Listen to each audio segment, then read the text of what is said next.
Bonjour et bienvenue sur la chaîne Synesthésie. Aujourd'hui, une vidéo un petit peu spéciale parce que c'est pas une critique ou, comme j'ai l'habitude de le faire, un avis sur un film, mais plus une réaction à un courant dans le cinéma actuel que je ressens, peut-être à raison ou à tort d'ailleurs, mais c'est une tendance qui, j'ai l'impression, commence à devenir proéminente dans le cinéma actuel et pas qu'en France d'ailleurs. Donc, ça va être l'occasion d'essayer de mettre des mots là-dessus et d'en parler un petit peu plus en détail, je pense. Donc, première chose, avant tout, c'est un ressenti personnel, c'est un avis personnel. On va parler de sujets relativement sensibles, donc notamment de harcèlement, de lynchage populaire et de choses pas très sympathiques comme ça, voire de cyberharcèlement. Ça dépend de la manière dont la vidéo va se tourner, puisque c'est un react un peu comme ce que j'avais pu faire pour les Césars. Il y a des idées écrites, mais pas l'intégralité, ce qui fait que ça peut partir un petit peu dans tous les sens. Mais on va aborder des sujets relativement compliqués, des sujets que certaines personnes peuvent vivre ou avoir vécu. Donc je vous demanderai d'être relativement respectueux, voire totalement, en vérité, respectueux dans les commentaires s'il y en a, dans vos réactions s'il y en a. C'est normal de ne pas être d'accord à 100% avec quelqu'un. Tout à fait normal d'en discuter. Mais ce qui n'est pas normal, c'est de vouloir faire en sorte que cette personne soit réduite complètement au silence. Et ce n'est pas normal non plus, au-delà du harcèlement, d'insulter les gens, de les menacer, etc. Donc, je compte sur vous pour être un peu plus digne que la majorité des personnes dont on va parler dans cette vidéo, malgré que ce soit des personnages de films, il y a certains cas réels, et je vous demanderai donc d'être un peu plus digne que ça, d'être plus humain que ça, et d'être des êtres humains décents. Voilà, je pense qu'on peut commencer après ce petit disclaimer. Donc, vous l'aurez compris, cette vidéo, elle a surtout vocation à parler d'un leitmotiv qui revient assez souvent en ce moment, je trouve, dans les films qui sortent depuis quelques mois, voire années. Peut-être, alors je ne saurais pas vraiment le dater, mais depuis la moitié des années 2010, peut-être depuis le Covid. Alors, j'ai pas la liste entière de tous les films qui parlent de ça, mais j'ai l'impression que c'est quand même assez récent sur les 2-3 dernières années. Typiquement, si je parle des derniers mois, années, c'est parce qu'on a eu notamment Dream Scenario, Vincent doit mourir, Pas de vague, La salle des profs, éventuellement l'épisode de Black Mirror Nosedive. On a eu dans une certaine mesure Mother, on a eu The Sadness, on a eu un peu plus tôt le cas Richard Jewell. Donc on a eu pas mal de films comme ça qui reviennent un peu sur une espèce d'ambiance un petit peu particulière, qui est non pas une injustice judiciaire, ou même une justice mal foutue, mais cohérente sur le plan judiciaire, mais des films qui reviennent sur une justice beaucoup moins encadrée, qui est la justice populaire. Et dans divers domaines, en fait, typiquement, pour que je réunisse des films sous cette bannière-là, qui ont a priori pas grand-chose à voir si ce n'est leur thème, notamment, si je prends le premier de ma liste, Dream Scenario, qui reste assez conceptuel sur la question, c'est l'histoire d'un type dont tout le monde va se mettre à rêver du jour au lendemain. Donc du coup, tout le monde se met à le reconnaître alors que le type est un inconnu total. Et au fur et à mesure que les gens vont rêver de lui, ils vont commencer à rêver de trucs vraiment dégueulasses qui impliquent sa personne.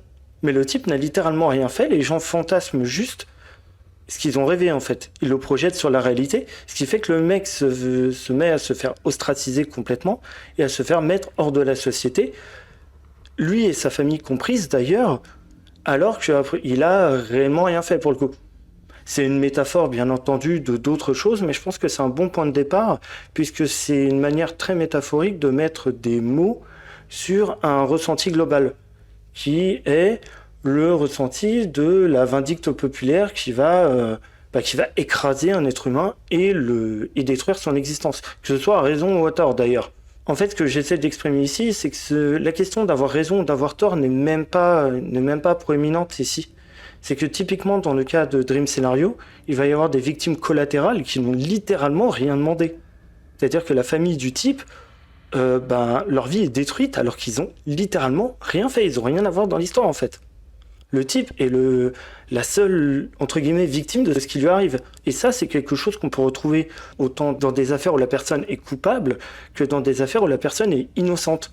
Typiquement, dans les cas où la personne est coupable, je regardais un film pas plus tard qu'hier, qui est... Alors le titre français, je ne l'ai pas, je suis même pas sûr que ce soit sorti en France, donc je vous demanderai de pardonner mon accent espagnol, mais Todos los nombres de Dios. Donc tous les noms de Dieu, et qui va donc parler d'un chauffeur de taxi qui va assister à un attentat terroriste dans un aéroport, donc des mecs qui sont fait exploser, et il va secourir une victime apparente qui s'avère être un des terroristes, qui est le seul qui n'a pas fait exploser sa veste.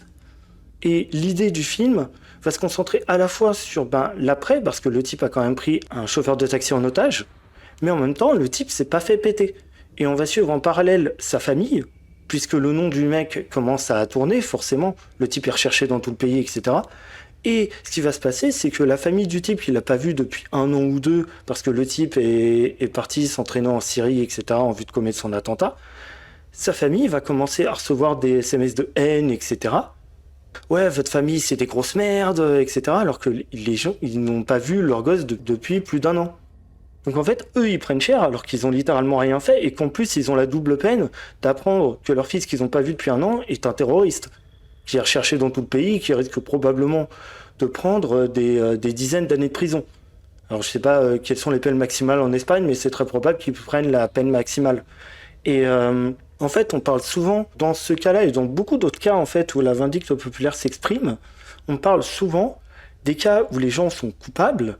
Typiquement, dans les cas où les familles ont aidé effectivement le terroriste à se procurer des armes, etc. Mais rarement des cas où en fait la famille n'a rien fait, elle est juste exposée médiatiquement, et c'est valable dans beaucoup d'affaires d'ailleurs. Ça, c'est une part de un peu cette vindicte populaire qui peut s'exprimer et qui peut vraiment détruire des vies qui n'ont absolument rien demandé. Typiquement, si je dois revenir sur d'autres cas de films peut-être plus anciens, on avait The Mist qui explorait aussi ça dans un tout autre contexte, à savoir une personne qui montait une population entière de personnes confinées contre une famille, dans le but de calmer la colère de Dieu. Là, on était plus dans un domaine religieux, gourou, etc. Mais la personne arrivait à convaincre une population en détresse qu'il fallait sacrifier des gens. Et donc, pareil, on était dans une espèce de vindicte de gens qui, pour aucune raison, en réalité, je veux dire, il n'y avait aucune raison de faire ça plutôt qu'autre chose, qui amenait carrément à un meurtre, en l'occurrence. Et c'est un espèce de lieu commun qui revient. Typiquement, dans le film le plus vieux que j'ai pu retrouver dans ma liste, alors il n'y a pas que celui-là, mais celui-là, pour le coup, est très vieux, puisqu'il date, si je ne me trompe pas, de 1943. Je veux parler du Corbeau de Henri-Georges Clouzot, qui est un film dans lequel il va y avoir un corbeau. D'ailleurs, il me semble que le terme vient de là. Il va y avoir quelqu'un qui envoie donc des lettres anonymes dévoilant des secrets de gens, ou en tout cas dévoilant plus ou moins des secrets, on ne sait jamais si c'est réel ou non justement, sur des gens dans le but de leur nuire. Et cette apparente juste volonté de nuire en fait, qui pourrait juste terminer par des gens qui se font détester ou sont ostracisés, etc., termine tout de même par un suicide. Donc là, on passe au-delà en fait de la simple vindicte populaire. On arrive carrément à un meurtre par intermédiaire en fait. On passe à un meurtre indirect. Parce que s'il n'y avait pas eu ces dénonciations calomnieuses et les gens qui rentrent dans le jeu de ces dénonciations calomnieuses, on ne serait pas arrivé à cette situation de suicide en fait.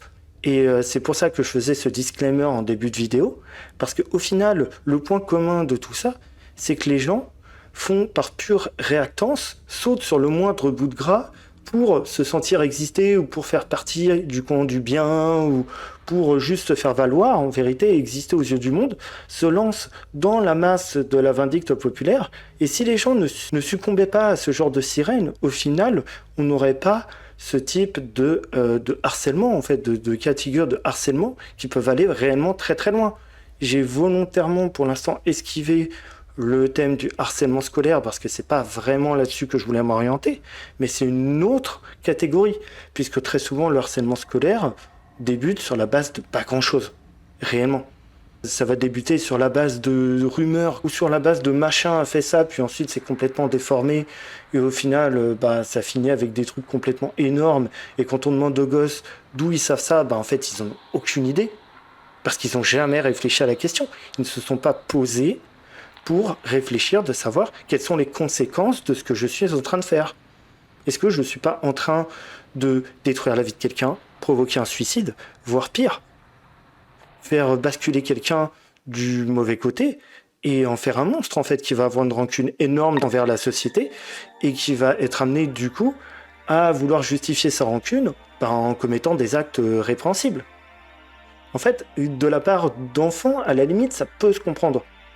Moi, de par mon vécu, je n'ai aucune pitié envers ces personnes, mais je sais que la majorité des gens essayent de comprendre ces gosses-là.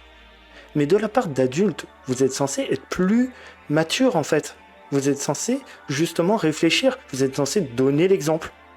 C'est pour ça que j'ai pas cité des films ici comme Class, dont j'avais déjà parlé, ou alors On Scan, qui était aussi un film qui parlait de harcèlement assez vénère dans un cadre très restreint, puisqu'il s'agissait d'une école plutôt bourge, et où c'était dans un domaine bloqué, etc. Il n'y avait pas de notion de ville à côté, etc. C'était un internat, et où les gosses étaient plus ou moins livrés à eux-mêmes, et du coup ça partait complètement en sucette. Celui-là, j'en ai pas parlé plus que ça, parce que justement, ce qui est à l'origine du harcèlement dans ce film, c'est très clairement le système mis en place par des adultes. Mais très clairement, ils s'en foutent.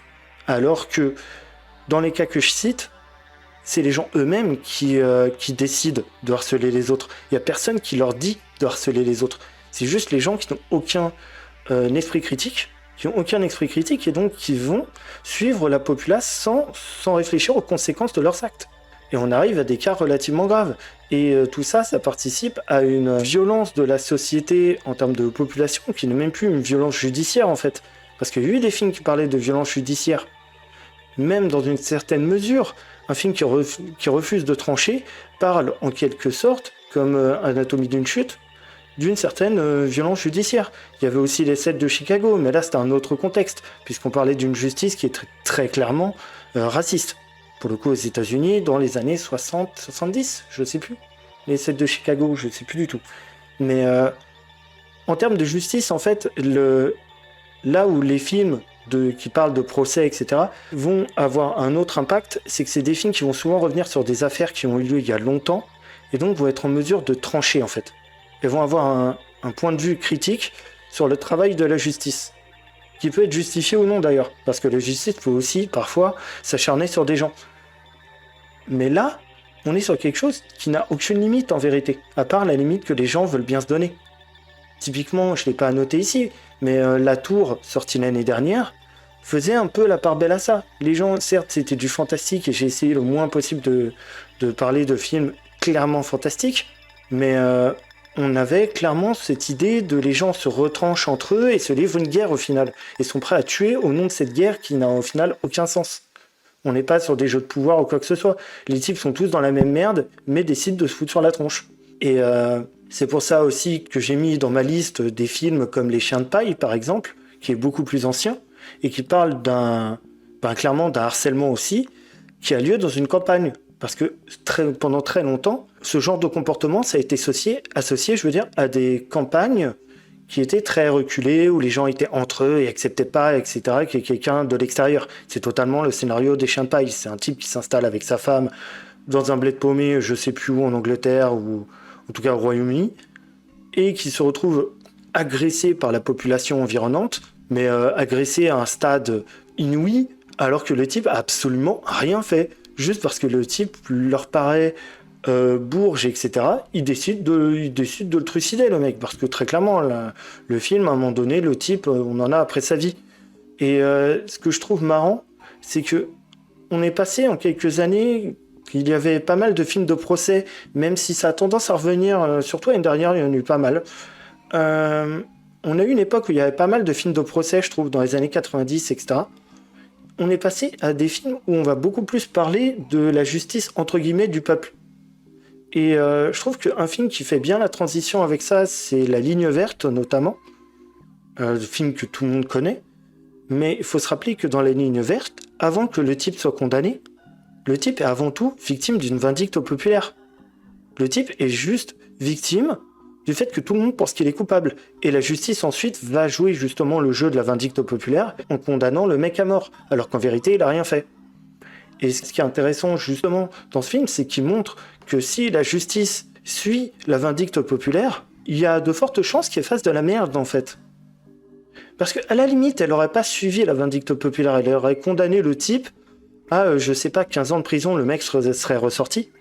Or là, c'est la vindicte populaire qui est responsable de sa mort en fait. Parce que sans ça, il aurait eu peut-être une peine moins lourde. Or, c'est parce que les gens se sont ligués contre lui sans preuve que le type a été condamné à mort. Et il y a pas mal de cas comme ça, effectivement. Je parlais du cas Richard Jewell. C'est pas vraiment le sujet du film, c'est d'ailleurs pour ça que je l'ai mis dans ma liste. C'est plus pour le coup une vindicte médiatique, et donc populaire, du coup. A fortiori, puisque les médias, bien sûr, vont influencer les populations. Et ce qui m'a intrigué justement dans le cas Richard Jewell, c'est que le type a tout du coupable. Le mec a tout du coupable idéal. Alors qu'en vérité, c'est juste un type qui a décidé de faire une bonne action, malgré son profil complètement atypique. Mais sous prétexte qu'il a un profil atypique, le type, on le désigne comme un coupable idéal. Alors que si ça se trouve, le type qui prévoyait de faire l'attentat, était peut-être, justement, lui, avec la gueule idéale, le job idéal et compagnie. C'est ça que je trouve intéressant et très perturbant, en fait, qu'on en soit encore là, en 2024. Alors que justement, notre société est censée avoir évolué là-dessus. On est censé être plus conscient des problématiques de harcèlement aujourd'hui. Et j'ai l'impression que ça n'a jamais été aussi prégnant dans nos sociétés, justement parce qu'on en a plus conscience qu'avant. Avant, on filmait ça comme étant des cas exceptionnels. Alors qu'aujourd'hui, de plus en plus, on filme ça comme étant un quotidien. C'est pour ça que j'ai parlé notamment de Pas de vague ou de la salle des profs. Il y en a un que j'ai trouvé complètement raté, et Pas de vague, je trouve qu'il est incroyable, mais j'ai juste décidé de ne pas faire de critique dessus, parce que justement, j'avais déjà critiqué la salle des profs, et ça aurait été à peu près la même chose, juste que j'aurais dit que c'est trop bien fait. Voilà. Et en l'occurrence, Pas de vague, c'est une histoire vraie, c'est l'histoire du réalisateur qui a été faussement accusé de harcèlement par une gamine de sa classe, influencé par deux autres personnes qui étaient frustrées d'avoir des notes pourries. C'est-à-dire que là, dans ce cas, ce qui est intéressant, c'est qu'on va même pas te donner envie de détester l'accusatrice. J'ai vu beaucoup de gens parler du film, et très probablement qu'ils l'ont pas vu puisqu'ils disent ça, parce que quand on voit le film, on se rend bien compte que ça n'a aucun sens de dire ça. Mais j'ai vu beaucoup de gens dire que le film soutenait le narratif comme quoi les gens mentent. Comme quoi les gens mentent, mais non, en vérité. C'est pas du tout le sujet du film. Justement, le type à aucun moment a envie de faire la peau à la gamine. Pas du tout. Il a la haine, bien sûr, mais il va jamais exprimer sa haine, justement. Et ce qui est intéressant, c'est justement de se rendre compte à un moment donné que la gamine, elle est aussi dans le mal. Parce qu'en fait, ce qu'elle a fait a des conséquences qui la dépassent complètement. Et de se rendre compte aussi que les conséquences, elles auraient existé également si elle avait dit la vérité, justement. Et c'est ça qui est intéressant. Sauf que si on n'a pas vu le film et qu'en plus on est complètement matrixé en mode le réel ne devrait pas exister parce qu'il contredit mon narratif, parce que c'est un petit peu ça en fait, les gens qui se plaignent que ce film existe, ils ne veulent pas que le réel existe puisque c'est une situation réelle, ils veulent pas que le réel existe parce que ça contredit leur narratif. C'est dire ce qu'ils sont prêts à faire pour justifier leur narratif au lieu de se remettre en question, ils sont prêts à mettre sous le tapis une partie de la réalité. Parce que ce serait trop compliqué d'intégrer cette partie de la réalité à leur pensée, en fait. Et ça en dit long sur ce que sont prêts à faire ces gens-là, lorsque justement ils sont confrontés à des situations réelles qui ne vont pas dans leur sens. Parce que là, ils peuvent plus la mettre sous le tapis, elle est réelle et devant eux, la situation. Donc ils vont faire quoi ? Ils vont blâmer la victime. Exactement ce qu'ils reprochent à certaines autres personnes, en vérité. Ce qu'ils font en blâmant ce film, c'est qu'ils blâment le réalisateur, qui a été victime lui-même d'une forme de harcèlement, en plus de ne pas être soutenu par sa hiérarchie, etc., alors qu'il y avait des réelles menaces de mort. Et j'ai vu des gens se plaindre justement que le film faisait le parallèle avec des affaires de meurtre de professeurs sur la base de dénonciations calomnieuses, mais du point de vue du réalisateur qui a été prof, cette explication se vaut totalement valable. On peut complètement se dire que la personne dans cette situation se disent mais en fait il y a personne qui me défend et s'il y a personne qui me défend devant ces menaces de mort, il va m'arriver la même chose qui s'est passé dans des cas de meurtre relativement connus de professeurs ces dernières années, notamment en France, puisqu'en l'occurrence Pas de vague est un film français, donc ça fait d'autant plus écho. Et ce que je trouve fou, c'est qu'il y a des gens qui rejettent ça en bloc. Donc ça veut bien dire que c'est des gens qui sont prêts à valider le harcèlement sous prétexte que le harcèlement irait dans leur sens. Parce que dans leur tête, les personnes désignées par la population ne peuvent pas être innocentes, ou en tout cas on ne peut pas moduler ce qui se dit sur eux, et donc forcément c'est justifié de les harceler. Et donc c'est justifié selon eux de les harceler aussi, si la personne est innocente. C'était un mal nécessaire. Sauf que c'est pas comme ça que la société fonctionne en fait. C'est pas comme ça que l'on fait évoluer les gens.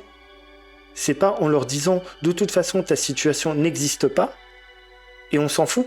Parce que justement, je pense que c'est pour ça que j'ai fait cette vidéo. En fait, c'est un peu là-dessus que j'essaye de mettre des mots. S'il y a de plus en plus de films qui parlent de ça, c'est pour parler de l'isolement dont sont victimes les personnes harcelées, en fait.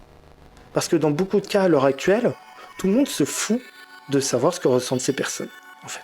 Tout le monde s'en fout. Les gens veulent juste leur narratif qui se tient, qui confortent leur idéologie et ne veulent surtout pas remettre en question leur narratif sous prétexte que t'es en train de provoquer peut-être le suicide de quelqu'un, en vérité. Ou peut-être de provoquer un futur meurtre. Non, c'est rien. Et c'est pour ça que j'ai cité aussi le film Vincent doit mourir, qui est sorti il y a pas très longtemps aussi, qui parle d'un mec, là on est plus dans un registre fantastique, mais pas tant que ça, de quelqu'un qui se fait agresser du jour au lendemain par des gens, sans raison. Les gens ont l'air de rentrer dans une rage pas possible et d'agresser le type sans aucune raison, alors que c'est les collègues, la famille, etc. Et le type est obligé de se ranger du côté de personnes complètement ostracisées par la société, juste pour survivre en fait. Et le côté rage qui s'exprime d'un coup, je trouve que ça reflète bien les gens médiatiquement et sur les réseaux sociaux en fait. C'est-à-dire que quand on regarde les procès pour cyberharcèlement, notamment dû à des tweets, etc., ces procès, très souvent, on entend des gens, relativement jeunes d'ailleurs, dire « Mais j'ai pas réalisé les conséquences de ce que j'ai fait. Pour moi, c'était juste un message et je passe à autre chose. En fait, fallait que je passe mes nerfs. » Et ce qui se passe dans Vincent doit mourir, c'est que les gens passent leurs nerfs, en fait. Ça dure 5 minutes, mais ils sont prêts à tuer. Mais ensuite, ils sont passés leurs nerfs et tout reprend normalement, comme si de rien n'était. Et sans que les gens aient conscience du mal qu'ils ont essayé de faire pendant les 5 minutes. C'est ça que je trouve génial. Et ce qui se passe dans le film, c'est que justement, ça touche aussi les gosses. Et je trouve ça assez pertinent dans la mesure où on a beaucoup de cas de cyberharcèlement qui sont dus au fait de jeunes personnes, en fait. Vu que Twitter est complètement anonyme. Des fois, c'est des gosses de 14 ans qui disent « Je vais t'égorger, va crever, faudrait qu'on te pende, etc. » Qui sont des trucs super durs à dire à quelqu'un, surtout quand il y en a des centaines, en fait. Et surtout quand tu sais pas qui est derrière. Tu sais pas que c'est un gosse de 14 ans qui va aller jouer au foot avec ses potes derrière. Ça se trouve, c'est un type complètement obnubilé par ta personne qui est dans sa cave et qui prépare effectivement un assassinat, qui est en train de te stalker et qui va te buter dans 3 jours. T'en sais rien, en fait. Est-ce qu'on est prêt pour défendre notre vision de la justice à provoquer un meurtre? C'est ça la question qui se pose à travers ces films. Que ce soit Le Corbeau, qui est un très vieux film, que ce soit The Mist, que ce soit Vincent doit mourir, que ce soit Pas de vague, ou alors La Chasse, qui est un film pareil du milieu des années 2000, qui est un chef-d'œuvre en la matière, où justement il se passe la même chose. Le type, il y a des gens qui littéralement l'agressent au point, limite ils auraient pu le laisser pour mort, sur la base de rien. Et après l'affaire, le type doit cohabiter avec ces gens-là dans son bled, comme si de rien n'était. Il le considère comme un pote, comme s'il ne s'était rien passé. Alors qu'il y a 3 mois, il voulait le buter. Et c'est cette violence-là, en fait, qui est représentée à travers tous ces films, je trouve. Que ce soit à travers Dream Scenario aussi. Où pareil, à un moment donné, le type, plus personne en entend parler. Et c'est fou. Plus personne entend parler de ce mec. Alors qu'il y a 2 mois, tout le monde voulait le tuer. Et ce que les gens ne se rendent pas compte, c'est que ça laisse des traces, en fait. Les gens sont traumatisés après. Ils hésitent à sortir de chez eux. Pendant un long moment, ils ont besoin même parfois d'être suivis psychologiquement. Parce qu'ils ont peur que ça recommence. Parce que c'est une agression, en fait. C'est des gens qui sont victimes d'agression. Je vois parler d'un film qui est sorti l'année dernière qui exprime très bien ça, d'ailleurs, en termes d'agression physique. Je verrai toujours vos visages.